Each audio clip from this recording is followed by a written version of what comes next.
नमस्कार, मी प्राध्यापक बापूसाहेब कुमार कर्डे पाटील, तुळजाभवानी देवीचा मुख्य पुजारी। आज आपण तुळजाभवानीच्या दरबारामध्ये असणाऱ्या विविध देवतांच्या दरबारामध्ये असणारी माहिती या ठिकाणी पाहत असताना आज त्याच तुळजाभवानीच्या दरबारामध्ये असणारं या ठिकाणी टोळभैरवाचं जे मंदिर आहे, यामध्ये टोळभैरव जे आहेत यांच्याविषयी आज आपण या ठिकाणी माहिती पाहणार आहोत। आता या दरबारामध्ये तर टोळभैरव म्हटलं जातं, परंतु हे खऱ्या अर्थाने टोलभैरव या ठिकाणी प्रचलित होते। आता यांना टोलभैरव असं नाव का असावं, तर या मागे असं म्हटलं जातं की आई भवानी, आई तुळजाभवानी या संपूर्ण क्षेत्राची महाराणी आणि या संपूर्ण क्षेत्रावरती आई तुळजाभवानीचे या ठिकाणी राज्य। आणि मग कोणतंही राज्य जर चालवायचं असेल तर राज्याला कर हा मात्र द्यावा लागत असतो। जसं की भारत सरकार आपलं चालतं, मात्र हे सरकार चालण्यासाठी या भारत सरकारला आपल्याला या ठिकाणी टॅक्स द्यावा लागतो। आणि अशीच प्रथा, अशीच परंपरा अतिशय पूर्वीच्या काळी सुद्धा या ठिकाणी असायची। आणि मग भक्त जे आहेत, हे सगळे जनता आहे, ही जनता आपल्या शेतामध्ये जे पिकलेलं धनधान्य असेल, हे धनधान्य कर स्वरूपामध्ये आई भवानीच्या दरबारामध्ये देण्यासाठी या ठिकाणी यायची। आणि या ठिकाणी हा जो कर आहे, हा कर अर्थातच टोल, आता हा टोल जो शब्द आहे हा आपल्याला खऱ्या अर्थाने इंग्लिश शब्द वाटेल, कारण टोल नाका वगैरे आपण पाहतो, मात्र टोल हा शब्द प्रामुख्याने संस्कृत भाषेतील शब्द आहे। जसे की आपण अर्थ हा शब्द पाहतो, अर्थ म्हणजे पृथ्वी। आता अर्थ हा शब्द जर प्रामुख्याने पाहिला तर तो मात्र संस्कृत भाषेतील शब्द आहे। आपण कौटिल्याच्या अर्थशास्त्र नावाचं पुस्तक आपण अभ्यासतो, यामध्ये अर्थशास्त्राचा अर्थ आहे की जमिनीशी निगडीत असणारं शास्त्र।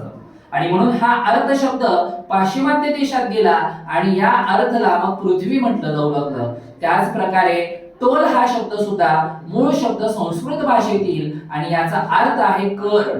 टोल म्हणजे कर। आणि म्हणून पूर्वीच्या काळी हा जो काही टोल आहे, हा जो कर आहे, हे कर वसूल करण्यासाठी देवीचा जो सेवक आहे, देवीचा या ठिकाणी जो भैरव आहे, हा भैरव हा टोल वसूल करण्याचं कार्य या दरबारामध्ये करत असे। आणि म्हणून या भैरवाला टोलभैरव असे या ठिकाणी म्हटलं गेलं। आणि या टोलभैरवाचे जे काही पुजारी आहेत त्यांना टोले असं या ठिकाणी आडनाव देण्यात आलेलं आहे। तर असं हे टोलभैरव या ठिकाणी कर वसूल करणारे भैरव या ठिकाणी आईच्या दरबारामध्ये आहेत।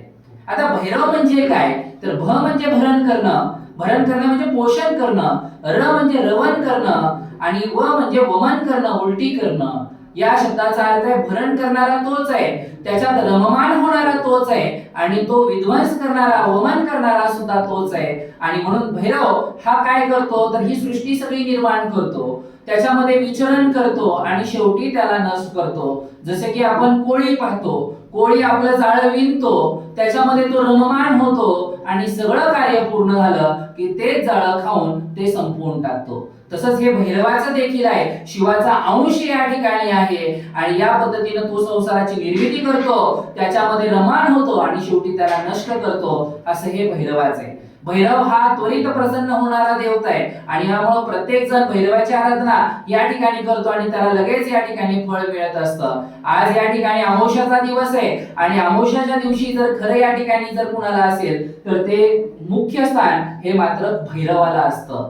आणि मग ह्या भैरवाला कोणत्या स्वरूपाचा नैवेद्य असतो, तर असं म्हणतात की भक्त ज्या प्रकारचा त्या ठिकाणी आहार सेवन करतो त्या प्रकारचा नैवेद्य हा भैरवाला असतो। भैरवाला प्रामुख्याने मांस असेल, मासे असतील, त्या ठिकाणी मदिरा असेल, अशा प्रकारचा गांजा असेल, तर अशा प्रकारचे नैवेद्य या ठिकाणी भैरवाला हे दिले जात असतात। तर असं हे भैरवाचं मुख्य ठिकाण अगदी मंदिराच्या बाजूलाच या ठिकाणी आहे। तर आज आपण या भैरवाबद्दल या ठिकाणी माहिती घेतली।